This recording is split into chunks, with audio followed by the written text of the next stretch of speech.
제가 대기업의 사람들 중에 퇴사하는 이유 그런 거를 갖다 본 적이 있는데 1위가 뭐냐면은 비전이 없다예요. 회사는 잘 나가는데 내 비전이 없다라는 거예요. 와. 요새는 달라졌어요. 네. 그래서 옛날에는 회사의 비전이 내 비전. 회사가 잘 나가면 나도 잘 나가는 거나 했는데 지금은 회사가 잘 나가도 내가 잘 나가지 않으면 안 된다고 생각하는 거거든요. 그래서 지금은 회사의 비전을 이루면서 나의 비전도 같이 이루는. 대표님이 항상 저에게 해주는 말이 있습니다. 일단 해보고 안 되면 네. 수정해라. 하면서 수정해라. 맞아요. 항상 우선 해봐라. 징기스칸은 달리면서 밥 먹잖아요. 말 타면서 먹으면서 달리니까 기동력이 좋아서 세계를 정복했던 것처럼 우리가 생각을 하면 행동으로 넘어가는 데는 또 고민이 있더라고요. 어느 순간 생각을 많이 하면 자신감을 잃어요. 맞아요. 근데 먼저 하면 이미 저질렀기 때문에 수습을 하러 다녀야 돼. 네, 그러면은 시도를 남보다는 많이 하게 되고 그러다가 한 개, 두 개 건지면 좋은 결과가 더 나오는 것 같더라. 오. 네, 이래서 그러는 거죠. 그럼 시행착오를 겪으시면서 그렇게. 그럼요. 아. 100개 해야 한두 개 되는 거 아니겠어요? 저는 근데 실제로 언제나 준비가 오래 걸리는 사람이거든요. 근데 그러던 중에 이 축적과 발산이라는 책을 접하고 한 번에 몰입이 됐습니다. 그래서 오늘 저희가 귀한 신수정 작가님을 모셨습니다. 안녕하세요. 안녕하세요. 네. 네, 반갑습니다. 작가님 자기소개 부탁드립니다. 저는 뭐 신수정이라고 하고요. 네. 지금은 그냥 뭐 개인적으로 임팩트 리더스 아카데미라는 그러한 작은 사업체를 만들어서 리더들을 좀 기르고 또 강연도 하고 멘토링도 하고 또 기업 자문도 하고 책도 쓰고 이런 일들을 하고 있어요. 제가 진짜 실제로 작가님 책을 읽고 어떤 네. 분이실까, 어떤 분이시기에 이런 책을 내셨지 하고 궁금해서 찾아보니까 네. 이력이 굉장히 화려하세요. 잠깐 이렇게 소개해 주시면. 저는 첫 번째 직장은 뭐 글로벌 회사에 있었고요. 그런 다음에 박사학위를 했고, 그 다음에는 이제 삼성에 이제 입사를 했었고요. 그런 다음에 거기에서 3명이 나와서 스타트업을 시작을 했습니다. 그래서 한 3년 정도, 60명 정도 이제 스케일업 하고 난 다음에 엑시트를 했죠. 그래서 상장사에 회사를 이제 매각을 하고 그러는 중에 SK그룹에서 또 벤처를 하나 만들었어요. 사이버 시큐리티 벤처를 하나 만들어서 한 50명일 때 이제 제가 들어가서 거기에서 본부장 대표이사를 해서 이후에는 직원이 한 800명 정도, 그다음에 한 2천억 이상의 사업이 됐었고요. 그런 다음에는 제가 CEO를 이제 오랫동안 하고, 그다음에 KT에 가서 KT에서는 디지털 전체를 좀 맡았었고, 그다음에는 B2B 사업이라고 해서 매출이 4조에서 5조 정도 규모고 직원이 한 3,000명 되는 그러한 조직을 총괄해서 맡았습니다. 그래서 제가 2024년까지 그런 일을 맡았었고, 이제는 이제 나와서 이렇게 자유롭게 책도 쓰고 글도 쓰고 있습니다. 근데 실제로 제가 내오신 도서를 봤는데 뭐 최소한의 경영이나 뭐 일의 격 이게 좀 일에 관련된 책들이었는데 이번에 제목이 축적과 발산이에요. 어떻게 이런 자기 발전과 관련된 글을 쓰시게 됐는지도 궁금합니다. 제가 그 40대 중반부터 SNS를 하기 시작했어요. 제가 아까 우리 대표님도 보니까는 기억력이 별로 없어가지고서 글과 영상으로 남겼다고 그랬는데요. 저도 마찬가지로 기억력이 별로 없어가지고서요. 이거를 좀 내가 쌓은 경험을 좀 글로 남길 수 있는 게 뭐 있을까 생각을 해서 저는 텍스트 플랫폼을 선택을 했죠. 근데 지금 생각해보니까 후회가 돼요. 전인구 대표님 보니까는 유튜브를 시작했다고 그러더라고요. 저도 처음에 텍스트 그래요? 싸이월드. 그래서 이제 그때 이제 지금으로 말하면 X죠. 그거를 시작을 하고 이제 페이스북에 꾸준히 이제 글을 쓰기 시작했어요. 그래서 뭐 일주일에 한두 번씩 제가 일일 경영을 하면서 겪은 상황들을 이렇게 쭉 쓰기 시작했는데 점점 팔로워들이 많아지더라고요. 그래서 그 글들을 이렇게 모아서 낸 첫 번째 책이 일의 격이라는 책이고요. 그래서 그 책이 굉장한 베스트셀러가 됐어요. 그래서 이제 그 다음에 1년마다 한 권씩 책을 지금 내고 있어요. 사실은 근데 제가 이렇게 앉아서 책을 쓴 건 아니고 그렇게 이제 페이스북에서 그 다음에는 제가 이제 링크드인을 했는데 링크드인에서도 이제 팔로워들이 이제 5만 명 이상 국내에서 제일 많은 팔로워를 가진 사람이 됐어요. 그러면서 거기에서 이제 글들을 쓰고 그러면서 이번에 이제 축적과 발산을 냈는데요. 특히 이제 이번에 이제 축적과 발산이라는 제목의 책을 낸 것은 사실은 제가 이전에 책들에서 어떤 것들을 많이 강조했냐면은 축적 후 발산이라는 표현을 제가 많이 썼어요. 그러니까 많이 축적을 하다 보면은 어느샌가 나중에 되면은 쌓여서 발산할 것이다. 근데 그냥 그 뒤로 제가 많은 직장인들이나 사업가들을 만나 보니까는 이게 꼭 그렇지 않더라고요. 왜냐면은 성실하게 열심히 일하고 열심히 축적하고 이랬는데 별로 성공하지 못하는 경우들을 많이 봤어요. 네.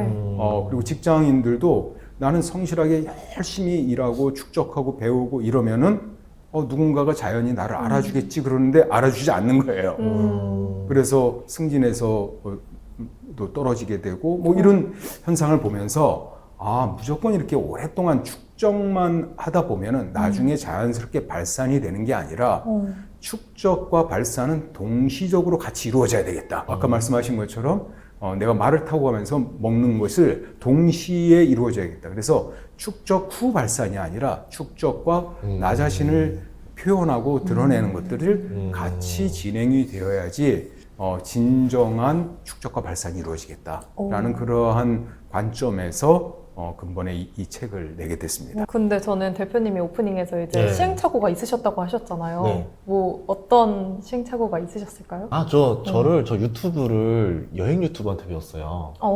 그래서 경제 유튜버인데 경제 영상을 네. 해외여행 다니면서 이렇게 여행 가서 찍으면서 여기 태국에 길거리 미용실이 있네요. 그래서 머리 잘라보겠습니다. 이러면서 하기도 하고 또 어디 여행지에 가서 뭐 이렇게 경제 유튜브 찍고 이랬었던 네. 거죠. 그렇게 하면서 대실패죠. 아하. 여행도 못 잡고 경제도 못 잡잖아요. 음. 근데 그때는 이제 몰랐던 거죠. 그런 개념도. 근데 저는 진짜 아무리 이게 이론적으로 그렇게 해야 된다는 걸 알아도 잘 안 돼요. 이 네. 발산이라는 네. 게 계속 준비가 안 되어 있는 것 같고 그래 난 아직 준비가 안 돼서 준비를 더 해야겠다. 맞아요. 왜 이렇게 어려운 걸까요? 이 발산 대부분이 자기가 뭔가를 갖고 있지 않아서 축적하지 않아서 발산을 못하는 것보다는요. 갖고 있는데 아직도 부족해. 이런 것 때문에 나는 아직도 부족해. 내가 하려면 더 쌓아야 돼. 뭐 이런 거예요.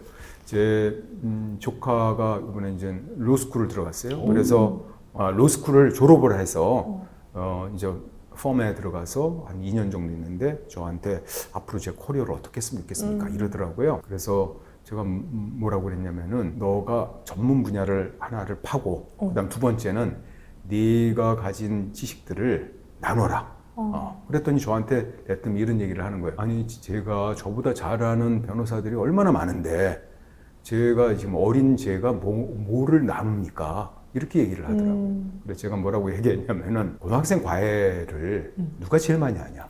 대학생들. 그렇죠. 대학 교수가 하는 게 아니거든요. 그쵸. 그래서 한 발짝만 앞서 있으면은 내가 도와줄 수 있는 게 있어요. 그러면은 지금 2년 차라 그러면 내가 로스쿨을 어떻게 성공적으로 들어가게 됐고 거기서 어떻게 했는지도 나눌 수 있는 거고 1년 차에서의 어려웠던 것들도 나눌 수 있는 거고 그러면 한 발짝만 앞서면 누군가를 도와줄 수 있는 게 많이 있거든요. 그런데 그거를 내가 부족해 그러면 도대체 언제 나를 표현하냐 이거죠. 맞아요. 그래서 대부분은 제가 보면은 내가 너무 부족해 해서 발산을 못하는 경우가 제일 많아요. 특히 여성들이 좀 더 그런 것 같아요. 내가 좀 더 완벽해야지. 그러면 이걸 완벽하게 잘 하면은 그때 가서 뭔가 표현해야 돼. 완벽이라는 게 언제 되겠습니까? 맞아요. 끝도 없죠. 그래서 지금 아까 대표님도 얘기했지만은 그냥 한번 해보는 거죠. 그게 실패할 수 있지만은 그냥 재밌게 한번 해보고 하다 보면은 실패도 하지만은 내가 뭐 밥 먹으면서 경제 영상 찍는 게 실패도 됐지만은 그때 한 노하우들이 축적이 되고 발산이 되고 축적이 되고 발산이 되면서 지금의 전인구를 만든 거죠. 그렇게 되는 거죠. 맞아요. 그래서 네. 초창기 때 경제 유튜브도 어떻게 되냐면 다른 사람들 다 스튜디오에서 시작했는데 저는 여의도 공원 지나가서 너무 날씨가 예쁜 거예요. 네. 날도 좋고 조명 없어도 되겠다 해가지고 삼각대 놓고 찍었는데 그때 그 영상 조회수가 엄청 나오면서 그러니까요. 그게 이제 스타트점이 됐던 거죠. 맞아요. 일단 가볍게라도 뭔가 그게 도움이 됐던 거죠. 도전을 여행 유튜브를 하도 하다 보니까 맞아요. 밖에서 찍는 게 두려움이 없는 거죠. 맞아요. 네. 저도 너무 공감이 되는 게 제가 이 경제 채널 이곳에서 MC를 할 수 있게 된 이유가 아, 진짜 준비 너무 오래 하다 보니까 답답한 거예요. 네. 근데 계속 부족한 것 같고. 네. 근데 모르겠다. 그냥 유튜브 한번 해보자. 그래서 오. 제가 공부한 거를 남겼어요, 그냥. 네. 근데 구독자도 좀 생기고, 그리고 여기까지 연이 닿은 거예요, 그러니까요. 제가. 그래서 네. 제가 이 도서를 읽으면서도, 아, 이런 느낌이겠구나. 뭔가 예, 맞습니다. 계속 하면서. 저는 이런 얘기를 하거든요. 특히 이제 스타트업 대표 창업자들이 저한테 이제 성공하는 비결을 많이 물어봐요. 그러면 제가 창업자들한테 뭐라고 얘기하냐면, 스타트업 창업에서의 성공 비결은 90%가 운이다. 운이에요. 네. 그래서 뭐 전략을 잘 세운다고, 뭐 실행을 잘 한다고 되는 게 아니거든요. 근데 운이라는 거는 그냥 오는 게 아니다. 운이라는 거는 가만히 있으면 언젠가 이렇게 우연히 오는 게 아니라 운이 내가 오게 할 확률을 높일 수 있다. 네. 그러면 저한테 물어봐요. 그럼 운이 오게 할 확률을 높이는 방법이 뭐냐? 미친 듯이 이것저것 해보면 된다는 거죠. 이것저것 해보다 보면은 고객도 만나고 미친 듯이 파트너도 만나고 미친 듯이 나 자신을 표현도 하고 이렇게 하다 보면은 이제 걸리는 게 있는 거예요. 귀인을 만나게 되거나 뭔가 나타나게 되는 거예요. 그게 아까 전인구 대표님도 뭐 이렇게 하다 보니까 뭔가 하나 터졌다 그랬잖아요. 그게 가만히 있는데 터질 수도 없는 거고요. 그렇죠. 한두 개 한다고 터지는 게 아니거든요. 여러 개를 막 하다 보면은 뭔가 한 번 팡 터지는. 그게 이제 귀인을 만나거나 어떤 사건이 벌어지는 거죠. 근데 그거는 운인데 사람들이 보면 그건 운이죠. 터지는 거는. 근데 그 운이 이루어지려면은 중간에 내가 꾸준히 축적도 하고 발산도 하고 이런 활동들이 하다가 올라가는 거죠. 그래서 내가 많은 시도를 하는 것이 운이 내게 올 수 있는 확률을 높이는 것이다. 이렇게 생각을 해요. 실제로는 사실 요즘 뭐 귀인을 만나게 되는 것도 너무 좋은 일이지만 플랫폼이 정말 다양하잖아요, 요즘은. 네. 뭐 영상에 자신 있다 그러면 네. 영상으로 좀 남기고 블로그 뭐 다양하니까 요즘에 시도해 볼 수 있는 그런 그럼요. 경로가 되게 다양해져서 그럼요. 좋은 것 같아요. 그럼요. 저는 이게 이제 시대가 바뀐 게 그렇거든요. 옛날에는 어땠습니까? 옛날에는 뭐냐면 선택받은 사람만 표현할 수 있었어요. 그러니까 옛날에는 봐봐요. 방송국 뭐 KBS, MBC 몇 개밖에 없죠. 그러면 그 미디어에서 선택한 특정인들만 자기 자신을 표현하거나 발산할 수 있잖아요. 그러네요. 근데 지금은 어때요? 누구나가 다. 누구나가 다 내가 표현하고 발산할 수 있는, 일반인도 유명해질 수 있는 시대가 됐단 말이에요. 제가 이제 얼마 전에 한 방송국 PD를 만났는데 그 PD가 그러더라고요. 자기 자괴감을 느낀다고. 뭐 왜 그러냐 그러니까 자기 굉장히 어렵게 방송국 PD가 됐다는 거예요. 네. 그래서 그 방송국에서의 뭐 수십억, 수백억짜리의 설비를 가지고 또 투자한 영상의 조회수가 한 사람의 유튜버 조회수보다 적다는 거예요. 그거에 자괴감을 느낀다라고 네. 얘기를 하더라고요. 그러니까 옛날에는 정말 이렇게 특정한 매체를 통해서만 자기를 표현할 수 있지만 지금은 누구나 표현할 수 있죠. 그러니까 역으로 생각하면은 예전에는 가만히 있어도 중간이 갔는데 지금은 가만히 있으면 중간이 안 가는 거예요. 왜냐면 지금은 표현하는 사람들이 많으니까 발산하는 사람들이 많기 때문에 더더욱이 나 자신이 그냥 가만히 축적만 하고 있으면은 눈에 띄게 발견되기 어렵다는 거죠. 근데 진짜 이게 제가 그렇게 해서 직장을 얻든 뭐 스타트업이 대박이 네, 나든 네. 해도 거기서 또 다른 이 고민이 시작되거든요. 예, 뭔가 발산을 했는데 거기서 끝이 아니라는 거. 예. 그래서 뭔가 직장에서 이제 들어와서 살아남기 위해서 이제 또 이제 시작이 되잖아요. 네. 너무 중요하죠. 예, 네. 그러니까요. 직장에서 살아남는 비법. 예. 네, 그건 좀 알려주시면 좋을 것 같아요. 왜냐면 요새 친구들 잘 모르는 친구도 네. 많고, 근데 또 달라졌을 수도 있고, 과거와 지금도. 예. 뭐 직장은 잘 생각해 보면은 뭐 직장이 왜 직장이라는 게 만들어졌겠습니까? 그러니까 직장에서의 초점은 직장에서 원하는 어떤 성과라는 것이 있거든요. 그러니까 그 성과를 공헌하는 사람이 제일 첫 번째겠죠. 그래서 직장인들은 성과를 내가 공헌한다라는 게 제일 중요한 부분이에요. 근데 이게 옛날이랑 지금이랑 약간 달라졌어요. 옛날에는 많은 직장인들이 뭐냐면은 회사와 나를 이퀄로 봤거든요. 그래서 내가 회사의 성과를 열심히 달성하면은 나도 잘 될 것이다 라는 생각을 가졌는데 최근에는 이게 디커플링이 돼 있어요. 그래서 요즘에는 직장 생활하는 제가 대기업의 사람들 중에 퇴사하는 이유 그런 거를 갖다 본 적이 있는데 1위가 네. 뭐냐면은 비전이 없다예요. 회사는 잘 나가는데 내 비전이 없다라는 거예요. 와. 네. 요새는 달라졌어요. 네. 그래서 옛날에는 회사의 비전이 내 비전. 회사가 잘 나가면 나도 잘 나가는 거라 했는데 지금은 회사가 잘 나가도 내가 잘 나가지 않으면 안 된다고 생각하는 거거든요. 그래서 지금은 회사의 비전을 이루면서 나의 비전도 같이 이루는. 그러니까 한 면에서는 회사를 에 있는 속에서 역량을 내 역량도 키우면서도 회사가 잘 되게 하는 이러한 방식이 회사에서도 오래 살아남고 자기의 경쟁력도 높일 수 있는 거예요. 근데 여기서 조금 더 넘어가서 나를 살리기 위해서 회사를 이용하는 친구도 많아요. 네, 그거 보이잖아요. 그렇죠. 그러면 회사가 좋아하지 않죠. 그래서 저는 이 두 가지가 있어요. 회사만 잘 되고 나는 안 되는 거. 이건 옛날 프레임이죠. 그쵸. 근데 나만 잘 되고 회사가 안 되면은 회사가 바보가 아니기 때문에 내가 회사 직장 생활을 오래 할 수 없죠. 그러면 내가 회사에서 쌓을 수 있는 커리어라든지 또 재정적인 부분에서 뒷받침을 할 수가 없는 거죠. 그래서 지금은 프레임워크가 회사도 잘 되고 나도 잘 되고 그 방법이 뭐냐면은 거기에서 내가 최선을 다해서 하면은 내 실력도 높아지고 회사도 높아져요. 제가 예를 하나 들어보면은 제가 회사에 있는데 임원들 이렇게 재무 상담을 세무 상담을 하는 분이 있어요. 그분이 이제 세무사가 와갖고 상담을 하는데 저한테 그러더라고요. 제가 부문장이었을 때 부문장님 저 이 회사에 있었어요 그러더라고요. 그래도 웬일이냐고 그랬더니 자기가 입사를 할 때 10년 후에 자기는 창업을 할 생각을 했대요. 그러니까 세무사 창업을 할 생각을 했대요. 그래서 10년 동안 뭘 했냐면은 10년 동안 세무사 자격증을 따고요. 두 번째는 뭐였냐면은 어차피 내가 나가서 창업을 하려면은 회사에 있을 때 가장 어려운 일을 하는 게 좋겠다라고 생각을 했다고요. 왜냐면 나가서 어려운 일을 하면은 시행착오를 하잖아요. 그래서 어떻게 했냐면은 제일 어려운 상황들의 선배를 따라간 거예요. 예를 들면 뭐 국세청 만난다든지 뭐 이러니까 그거 사람들이 다 싫어해요. 가기를 싫어해요. 그걸 쫓아다니면서 이 친구가 열심히 하니까 어떻게 하냐면 회사에서 계속 우수사원을 받은 거예요. 그러면서 자기도 일을 잘하게 된 거죠. 그리고 두 번째는 뭘 했냐면은 이 회사에 있는 직원들이 다 자기의 고객이 될 거라고 생각을 해서 미리 잘해줬어요. 이 두 가지를 딱 하고 나서 창업을 딱 하니까 창업한 지 1개월 만에 벌써 예전에 있었던 수입의 2배가 됐어요. 그리고 지금은 3년 됐는데 직원 수가 벌써 몇몇 명이. 네. 그러니까 뭐냐면 이게 저는 자기도 윈하고 회사도 윈하는 거예요. 자기가 그런 방식으로다가 일을 하니까 사업가적인 마인드로 일하니까 회사도 잘 되는 거예요.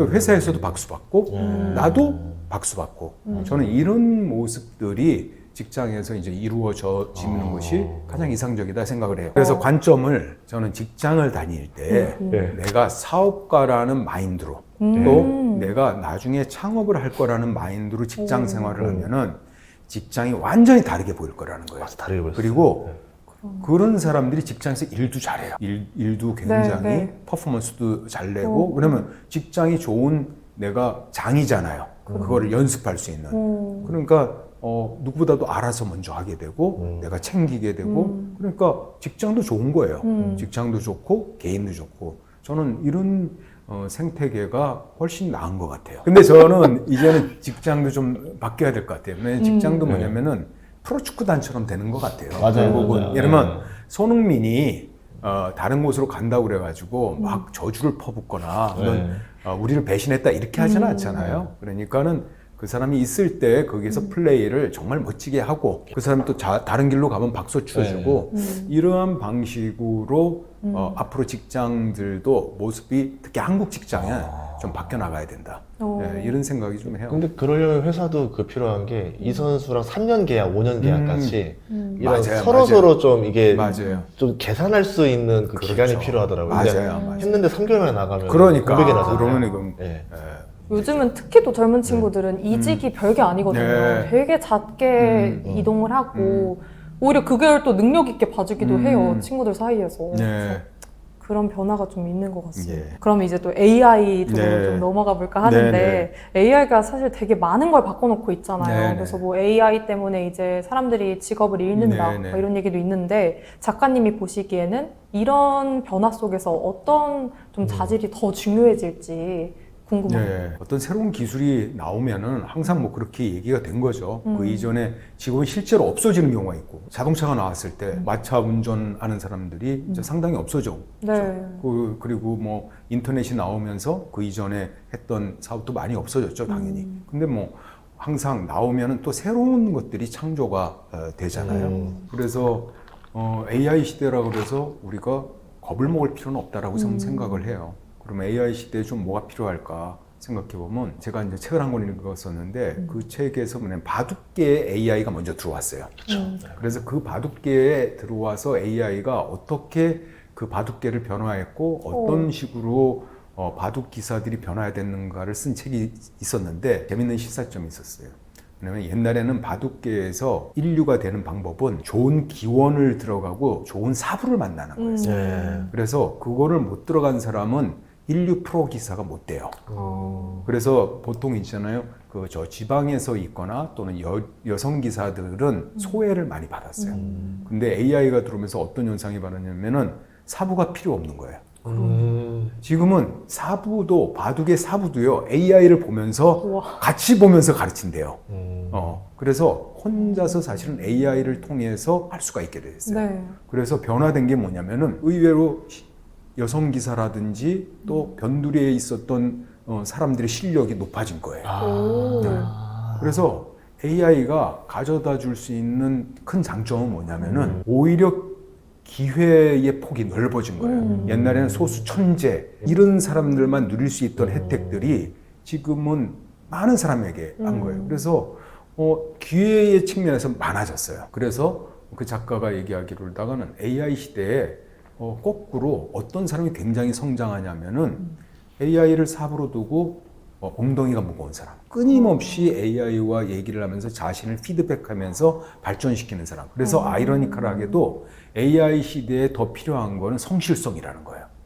성실성과 꾸준함, 이게 오히려 필요하다. 또 두 번째는 어떤 게 필요하냐면은, 결국은 우리는 다 AI한테 물어보면 답을 똑같이 주지만은 네. 그 답을 가지고 판단하고 선택하는 능력은 또 다 달라요. 그러네요. 사실은 이게 중요한 거거든요. 누구나 쳐서 답은 나오지만은 똑같은 답이 나와도, 그렇잖아요. 경제 뉴스를 똑같이 봐도 전인구 대표님은 다르게 보잖아요.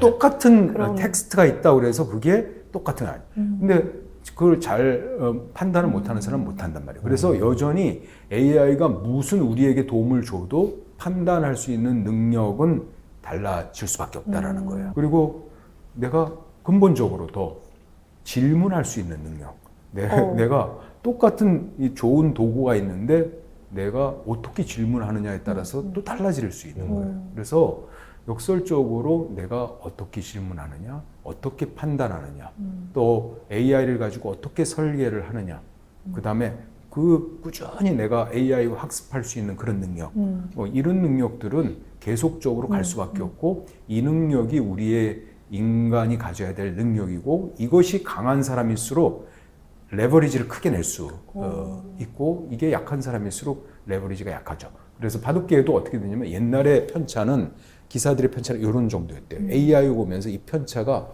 이렇게 돼버린 거예요. 그래서 오히려 AI가 나를 더 망가뜨린다 이런 관점보다는 나의 능력의 레버리지를 더 키운다 라고 보면 좋을 것 같아요. 근데 말씀을 듣다 보니까 뭔가 이 정보라는 게 다 공평하게 이제 주어지는 세상인데, 그러면 그 실력은 좀 더 뾰족하게 갈고 닦아야 되는 거네요, 그러면. 그렇죠. 나만의. 그러니까 정보는 똑같이 주어지지만 그 정보를 내가 어떻게 묻고 어떻게 해석하고 어떻게 판단하고는 여전히 우리에게 필요한 상황이죠. 네, 그것이 강한 사람일수록 더 레버리지를 크게 낼 수 있는 거죠. 네, 그러니까 듣고 나니까는 저도 이제 그 축적과 발산 이제 하면서 축적하는 것도 중요하고 발산하는 것도 중요한데, 여기서 우리가 이제 활용할 수 있는 그 능력이 정말 중요하다라는 것도 많이 느꼈고, 좀 다양한 얘기들이 있었던 것 같아요. 아까 우선 용기. 전 느낀 용기를 있었거든요. 어떤 거 느꼈었어요? 중요하다 생각하는 게?